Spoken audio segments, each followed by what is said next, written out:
shoulder injuries have like precipitously dropped in pitchers over the last, 5-10 years, 15 years? Because like when we were in college, we would have like 2 teammates a year who had like a labrum surgery or like a major shoulder problem.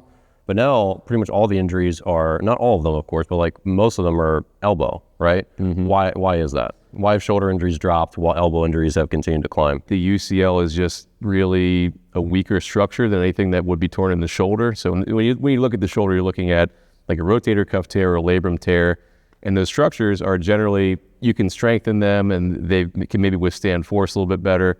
The UCL, you can't really strengthen it. It can't withstand force very well. I think in a cadaver setting, you can tear a UCL by just putting, I think it's like 30 pounds of pressure on it. Yeah, 30 or 40. So that structure is going to fail earlier than the other structures in the shoulder. So if you're throwing really hard and you're throwing maybe with improper mechanics, it can put more stress on the elbow, and that will go before the shoulder will. Yeah, I think you nailed it. I mean, most of it is like, it's like if you throw a bigger engine in the same car, the engine will probably do fine, but like maybe the drive shaft snaps because it wasn't used to having 500 foot-pounds of torque. It was used to having 250 when it was built. So like we've done really well starting with like the Jobe Throwers 10, which was, 30, 40 years ago now, of like learning how to strengthen the rotator cuff, which when you strengthen your rotator cuff, you're at less risk of tearing your rotator cuff, less risk of tearing your labrum. And so basically like we've learned how to really like bulletproof the shoulder through training. You can do that in strength training, but to your point, you can't strengthen your UCL directly. And so like our shoulders have gotten super strong as pitchers, which A, protect them better, and B, you throw harder. It's like just you continue to add horsepower to your shoulder, and then the elbow is now the same amount of passive structure. So it's like this is stronger and this is along for the ride. So now this gets more stress and this gets less stress even though it's stronger. So like shoulder injuries have really dropped and like they're largely preventable. And not completely, but like largely preventable. Like if you have shoulder pain, you have like a kind of loose, you have a lot of laxity in your shoulder.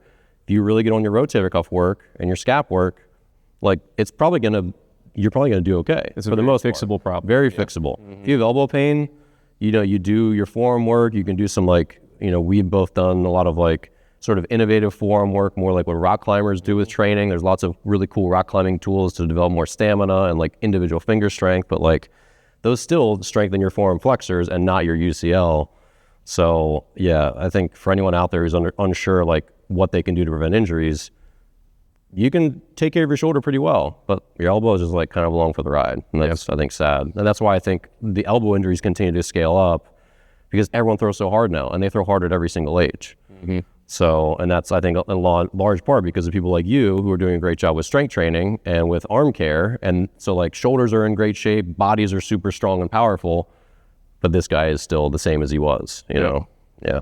So really, you got to be really careful about making sure that you're training the forearm to be strong enough to withstand that amount of force. You can do, like you mentioned earlier, you can do rock climbing, you can do things like farmer's walks. And the throwers, not the thrower, but the Tommy John 6-way is, forearm flexion, flexion, extension, pronation, supination.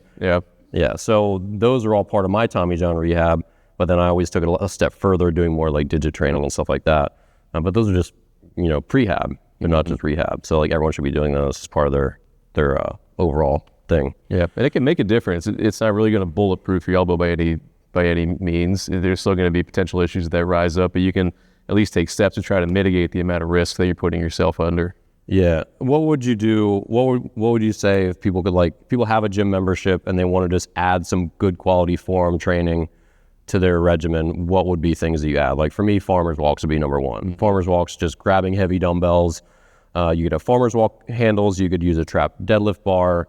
You could have a 90 in one hand and a 60 in the left so that you have some core work, like you're challenging your obliques. You can switch hands. So farmer's walks is a big one for me.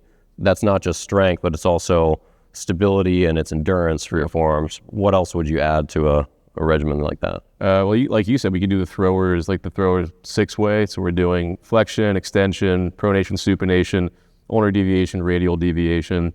Personally, I think doing ulnar deviations is going to be a big way for guys to reduce their risk when they're pitching, especially now that a lot of guys are throwing more sliders, more cutters. The guys who are even throwing two-seam fastballs, And this is ulnar deviation where you rotate back this way. Correct. And you'd want to do with a bat or with like a short, like a club, or with a hammer or some kind of mallet. Like a lot of gyms have like a little mini sledgehammer, and that's a good way to do those. It's good to do with we're doing with a cable too, where the cable attachment will be up here and you hold it down here and just pull it that way, because then there's more resistance throughout the whole range of motion. Like if you do with a bat, like once you get up to here, the bat's totally vertical. There's really no gravity pulling down. Like the lever arm is too short to provide resistance.